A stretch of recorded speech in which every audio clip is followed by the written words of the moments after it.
पन्नगे च सुरेन्द्रे च कौशिके पाद संस्पृशि निर्विशेष मनस्काय श्री वीरस्वामिने नमः। आर्हत वाङ्मय में कहा गया है, नमो चौबीसाय तीर्थगराणम उस भादि महावीर पज्जवसाणानम। श्रमण प्रतिक्रमण में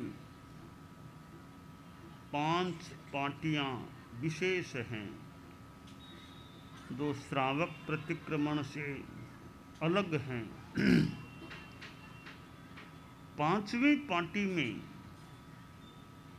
भक्ति का स्वर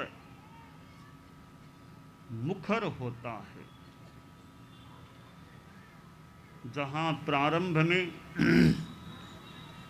भगवान ऋषभ से लेकर महावीर तक के तीर्थंकरों को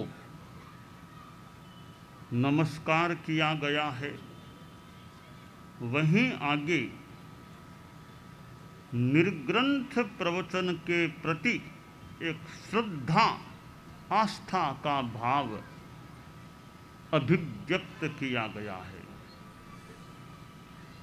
और आगे फिर आचरण असंयम को छोड़ना, संयम को स्वीकार आदि बातें भी आई हैं। तो प्रारंभ में एक भक्ति का भाव कि 24 तीर्थंकरों को नमस्कार और निर्ग्रंथ प्रवचन के प्रति आस्था। भक्ति में भी शक्ति हो सकती है। हमारी भक्ति हमारे आराध्य के प्रति निश्छिद्र अगर हो जाए यथार्थ के साथ, सच्छिद्र भक्ति नहीं, निश्छिद्र भक्ति चलनी होती है। छेद छेद छेद छेद छेदवती चलनी होती है। उसमें पानी डाला जाए तो पानी कितना क्या टिकेगा, नीचे चला जाएगा। छेद हैं तो पानी टिकेगा कैसे?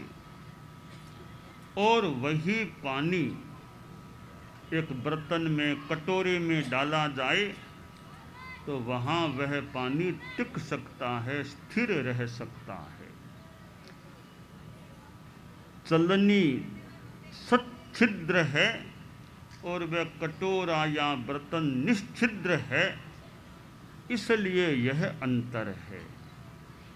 चलने का पानी गिर जाता है, टिकता नहीं। कटोरे आदि में रखा गया पानी टिक जाता है। हमारी आस्था, श्रद्धा उन छलनी के छिद्रों में डाले जाने वाले पानी की तरह है या कटोरे आदि में डाले जाने वाले पानी की तरह है। यथार्थ का अन्वेषण हो जाए और यथार्थ प्रतीत हो गया स्पष्टतया, फिर उसके प्रति आस्था। तीर्थंकरों के प्रति जो नमस्कार की बात है, भक्ति की बात है, वह क्यों है? वह इसलिए हो सकती है कि तीर्थंकर अपने आप में वीतराग है, राग द्वेष से मुक्त हैं। और दूसरी बात, तीर्थंकर प्रवचन करने वाले, मार्गदर्शन देने वाले, ज्ञान देने वाले होते हैं। तीर्थंकर मोह मुक्त हैं और ज्ञान युक्त हैं और ज्ञान प्रदान करने वाले होते हैं। इसलिए वे हमारी भक्ति के पात्र बन सकते हैं। भक्ति निश्छिद्र हो, सघन हो। समर्पण और भक्ति अगर वास्तविक अच्छा समर्पण है तो समर्पण में शर्त नहीं होनी चाहिए। इफ बट यदि किंतु ये चीजें हैं तो लगता है समर्पण में कहीं अभी हमारे कमजोरी है। वरना इफ क्यों लगाएं, बट की बात क्यों? तो यदि अगर मगर ये चीज शब्द बीच में हैं तो हो सकता है समर्पण में अभी मजबूती नहीं है। जहाँ नो इफ नो बट ऐसा कुछ नहीं, अगर मगर कुछ नहीं है, तो वो समर्पण सघन हो सकता है। हमारा समर्पण हमारे आराध्य के प्रति और हमारा समर्पण हमारे सिद्धांत के प्रति होना चाहिए। आराध्य जिसको मान लिया, समझ करके जिसको आराध्य बना लिया, परम आराध्य है मेरा, तो फिर उसमें भक्ति सघन होनी चाहिए। सब समर्पण भक्ति और समर्पण सिद्धांत के प्रति मैंने जो सिद्धांत स्वीकार किया है, कुछ कठिनाई आए तो आए, मैं इसी सिद्धांत पर चलूँगा। यह भी भक्ति है, समर्पण है। समर्पण और भक्ति में काफ़ी मुझे तो ऐक्य, अभेद या बहुत समानता प्रतीत हो रही है। तो भक्ति अंतरंग में हो, अंतर मन। एक तो औपचारिक भक्ति है, आ गए, खड़े हो गए, हाथ जोड़ लिया, ये भी भक्ति का एक रूप हो सकता है, सम्मान का रूप है। अंतर मन में भक्ति कई बार न भी हो, पर व्यवहार प्रोटोकॉल निभाने के लिए हम खड़े हो गए, हाथ जोड़ लिए, प्रोटोकॉल है वो निभा दिया। अब अंतर मन में भक्ति कितनी है? लोकोपचार विनय और एक ये ज्ञान विनय, दर्शन विनय, चारित्र विनय, मन विनय, वचन विनय, काय विनय, सातवां लोकोपचार विनय भी है। लोकोपचार मात्र उपचार ही है या भीतर में भक्ति का संचार भी है? भीतर में भक्ति का संचार कैसे? भीतरी भाव कैसे? एक शिव का मंदिर था, शिव मंदिर में, गांव छोटा गांव था, मंदिर था, तो लोगों में बड़ी भक्ति थी शिव के प्रति। तो सुबह सुबह काफ़ी लोग मंदिर में आते, भक्ति अर्चा करते, कुछ देर बैठते, फिर चले जाते। बहुत अच्छी बड़ी शिव की प्रतिमा मंदिर में लगी हुई थी। अपने अपने तरीके से लोग भक्ति करते। एक भील जाति का युवक था, भील था, वो आदिवासियों में वो लोग भील, वो रोज मंदिर में आता, पानी से वो जो भी विधि विधान है लोग करते, वो पानी भी लाता, पर पानी कलश में नहीं लाता, लोटे में नहीं, वो मुंह में पानी भर करके लाता। आता और प्रतिमा में वो पानी थूकता, रोज का क्रम, मुंह से पानी थूकता। कई लोगों ने इसको बुरा माना कि यह तो आसाधना है, मुंह से पानी थूकना बहुत गलत है। एक दो बार उसको कहा भी, पर युवक ने तो कहा मेरे तो यही विधि है, मैं तो मुंह से ही, मुंह में पानी लाता हूँ, मुंह से ही थूकता हूँ। ऐसा करता रहता। लोग उसको एक बहुत ही थोड़ा बेहुदा आदमी समझते कि क्या पानी थूकता है प्रतिमा में, बेहुदा समझते थे, थोड़ी उसकी निंदा भी करते थे।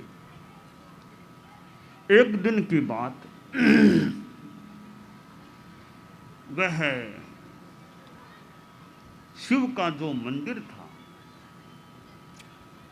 वहां देखा कुछ लोग देरी से आए, वो युवक थोड़ा पहले ही आ गया था और कोई लोग तब तक पहुंचे नहीं थे। तो वो अकेला मंदिर की प्रतिमा के सामने वो पानी मुंह से थूक दिया और सामने बैठ गया और जप में लग गया। वो कहानी जो भी है, इतने में शिव साक्षात वहां प्रकट होते हैं और शिव उस युवक के साथ बातचीत करने बहुत प्रेम से बातें करने लग गए। थोड़ी देर बाद दूसरे लोग आए, बड़े भक्त लोग थे गांव के, आए, देखा रे आज तो वो लड़का बैठा है, वो बेहुदा लड़का, और साक्षात शिव भी खड़े हैं और बातें हो रही है आपस में। इस बेहुदे से शिव बातें करते हैं, खैर चरणों का स्पर्श तो हम भी कर लें। तो लोग दौड़े कि चरणों का स्पर्श माथा या हाथ तो लगाएं। इतने में वो शिव जो दिख रहे थे अदृश्य हो गए। लोगों में फिर चर्चा की, भगवान भी कैसे भोले होते हैं, शंकर भोले, इस बेहुदे से बातें की है, बाकी तो भोले हैं भगवान भी, ऐसे आदमी से बातें की है। लोग बातें करके उसकी आलोचना करके चले गए। अगले दिन की बात, फिर सुबह कई गांव के लोग आए, मंदिर की प्रतिमा के सामने भक्ति अर्चना पूजा की और देखा कि आज प्रतिमा में एक आंख फूटी हुई है, एक ही आंख है, दूसरी आंख तो फूटी हुई है। लोग आपस में खेद व्यक्त करने लगे, अरे भगवान प्रतिमा शिव की एक आंख फूट गई, अरे बहुत बुरा हुआ, बहुत बुरा हुआ, आंख फूट गई, बहुत बुरा हुआ, यो खेद व्यक्त करके चले गए। वो युवक आज थोड़ा लेट आया था, वो मुंह में पानी लेके आया और मुंह से पानी थूका, देखा कि आज आंख एक ही है, एक आंख तो फूट गई। आंख फूटी हुई देखी तो युवक के आंखों में आंसू आ गए, रे कि आंख फूट गई, मैं इसे देख नहीं सकता, एक ही आंख कैसे, दोनों आंखें होनी चाहिए, कोई बात नहीं, मैं व्यवस्था करता हूँ। उस युवक ने एक औजार हाथ में लिया, चाकू जो भी, अपनी आंख निकाली, अपनी आंख निकाल करके वो शिव की प्रतिमा जहाँ आंख फूटी हुई थी वहाँ वो आंख फिट कर दी, बिठा दी। अब दोनों आंखें हो गई। युवक को अत्यंत खुशी कि मेरे प्रभु की आंखें दोनों हो गई, बराबर हो गई है।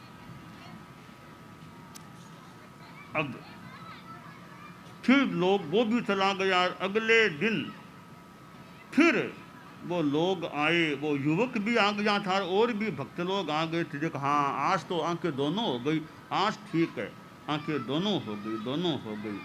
फिर वो लोग आपस में वो बात शुरू कर दी कि भगवान तो भोले हैं, शंकर भोले, शिव भोले, इस बेहुदे आदमी से बातें करते थे। उस दिन इस बेहुदे से बातें की, हम लोग इतने अच्छे धनवान घरों के लोग हैं, हमने मंदिर बनवाया था, हमसे बातें नहीं की। इस बेहुदा गरीब आदमी ने कुछ पैसा विशेष इसके पास है भी, बेहुदा पानी मुंह से थूकता है मूर्ति में, इससे शिव ने बातें की है। भगवान भी कैसे बातें करते हैं। यूं वो लोग आपस में बतिया रहे थे, इतने में शिव प्रकट हो गए। कहानी की बात, तारे क्या बातें करते हो? लोग दूर खड़े थे कि मैं बातें ऐसी वो आपने उस बेहुदे से बातें की, हमसे बात नहीं की, हमसे करते, हम अच्छे घरों के अमीर घरों की, हमसे तो बातें नहीं की, उस गरीब बेहुदे से आपने बातें की। तब शिव ने आवाज़ दी कि बेहुदा वो हमारा मुंह से पानी थूकता है। अरे तुम भले बेहुदा बोलो, देखो एक दो दिन पहले वो प्रतिमा में एक आंख नहीं थी, तुम लोगों ने क्या किया कि भगवान हम तो क्या कर सकते थे, बात की थी भी कि बहुत बुरा हुआ कि एक आंख फूट गई। कहा तुमने ठीक है बात कर ली, बुरा बता दिया, खेद व्यक्त किया, यहाँ तक तो ठीक है, इसके आगे क्या होना था वो इस तुम्हारी भाषा का बेहुदा इसी ने किया। क्या किया? अपनी आंख निकाल के प्रतिमा में लगा दी। तो बोलो बेहुदा है खुदा क्या है? यह देखो कितनी भक्ति की, अपनी आंख निकाल के मेरे यहाँ लगा दी। तब लोग समझे रे कि भक्ति अंतरंग बहुमान या भक्ति क्या होती है। तो खैर एक ये बात है कि ऊपर से भले मुंह से पानी थूकता था, पर भीतर में कितना एक भाव था कि अपनी आंख निकाल के लगा दी। हमारी भक्ति अरहतों के प्रति राग द्वेष मुक्त, ज्ञानी सर्वज्ञ, तीर्थंकर प्रभु, प्रवचनकार, तीर्थ के स्थापक, ऐसे अरहत भगवान के प्रति भक्ति, हमारी भक्ति सिद्धों के प्रति।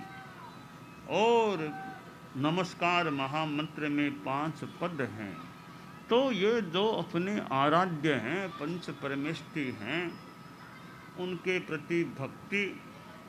और यूँ हमारे भगवान महावीर जो तीर्थंकर हुए, जैन शासन के वर्तमान अवसर्पिणी के इस व्रत क्षेत्र के 24वें अंतिम तीर्थंकर, और भी हमारे सारे तीर्थंकर आदि आदि हैं, उनके प्रति हमारी भक्ति रहे। और धर्म के प्रति श्रद्धा, निर्ग्रंथ प्रवचन, धर्म के प्रति श्रद्धा, धर्म के प्रति भी समर्पण, धर्म से आस्था। यानी थोड़ी कोई स्थिति आ गई कि धर्म को छोड़ो, धर्म में क्या पड़ा है, धर्म को छोड़ो, कि मैंने तो इतना धर्म किया, इतनी सामायिकें कर ली, इतना त्याग और किया, मेरे जीवन में भी विपत्ति आ गई, मेरे व्यापार में इतना घाटा लग गया, मेरे परिवार में बीमारियां हो गई, तो यह धर्म का फल मिला मुझे। इतना धर्म किया, मेरे परिवार में तो बड़ी प्रॉब्लम्स आ गई, आर्थिक समस्या, शारीरिक समस्या, और कितनी समस्याएं आ गई है, तो यह धर्म का परिणाम है। तो धर्म को छोड़ो, न सामायिक करना, न नवकार मंत्र का जाप करना, न साधु संतों की सेवा करना, क्या फायदा धर्म में। ऐसी विपत्तियां आई है मेरे जीवन में, तो यह चिंतन मेरे ख्याल में ठीक नहीं है। विपत्ति आ गई, धर्म छोड़ दिया, यह भी हो सकता है विपत्ति तो परीक्षा करने के लिए आई थी कि आस्था कितनी मजबूत है धर्म के प्रति, और हम यानी जिसने छोड़ दिया धर्म को, वो परीक्षा में फेल हो गया। तो हमें परीक्षा में फेल नहीं होना है, हमें अच्छे अंकों से उत्तीर्ण होना है। विद्यार्थियों की संभवतः कोई परीक्षा के दिन है, आज परीक्षा, बोर्ड की परीक्षा, वो परीक्षा, तो परीक्षा में फेल क्यों हो। अच्छा परिश्रम किया है, सब अच्छी व्यवस्था है, तो फेल क्यों हो। तो हमारे जीवन में भी ये विपत्तियां, आपत्तियां कई बार आती हैं। हम कल्पना कर लें कि हमारी परीक्षा के लिए आई है, हम धर्म के प्रति कितने सुदृढ़ आस्था वाले हैं। तो विपत्ति के आने पर भी धर्म को नहीं छोड़ना चाहिए। क्यों नहीं छोड़ना चाहिए? कि विपत्ति आई है वो धर्म करने से आई है क्या, यह सोचें। क्या सामायिक करने से परिवार में बीमारियां हुई है क्या, सामायिक करने से कोई और तकलीफें आई हैं क्या। धर्म का फल तो अच्छा है। आर्थिक तकलीफ आ गई तो आ गई, बीमारियां आ जाती है, आ सकती हैं, उनका अपना कोई समाधान का मानो प्रयास लोग कर सकते हैं, पर धर्म का अपना पक्ष है। धर्म को नहीं छोड़ना। यह शरीर भले कभी छूटे, पर धर्म शासन, धर्म मेरा न टूटे, धर्म का धागा न टूटे, अखंड धागा बना रहे, मैं धर्म के प्रति निष्ठावान रहूं। और तो क्या, देवता भी कोई विचलित करने का प्रयास कर ले, देवता भी यदि डिगाए तो न डिगना चाहिए, डिगाने की चेष्टा करे देवता तो भी मजबूत, कि धर्म को नहीं छोड़ना है। और कुछ भी हो जाओ और सब कुछ जाओ तो जाओ, धर्म मेरा मत जाओ, धर्म न जाए, और कोई जाए तो जाए, आए तो आए, धर्म कभी मेरे से विदा न हो जाए, धर्म न चला जाए। मैं धर्म की आराधना करने वाला धार्मिक हूँ। अच्छे व्रतों का पालन करने वाला, सच्चाई के प्रति, जिनेश्वर भगवान के प्रति आस्था रखने वाला, देव गुरु धर्म पर श्रद्धा रखने वाला, तो मेरा ये आत्मा का धर्म है। व्रत, त्याग, संयम, आस्था, सम्यक दर्शन, सम्यक ज्ञान, सम्यक चारित्र, यह मेरा धर्म कभी छूटे नहीं, आस्था कभी टूटे नहीं। तो यह समर्पण, श्रद्धा, भक्ति की जो बात है वह अपने आप में विशेष बात होती है। तो हमारी भक्ति अखंड रहे, प्रचंड रहे, मजबूत रहे। तो सिद्धांतों के प्रति भी भक्ति, जो नियम त्याग लिए हैं उन नियमों के प्रति भी भक्ति का भाव, समर्पण का भाव। अच्छे नियम ले रखे हैं, अनुव्रत के नियम ले लिए अच्छे अच्छे, उन नियमों के प्रति भी निष्ठा का भाव रहे। तो नियम संकल्प हैं तो अपने से अपने पर अनुशासन हो सकता है।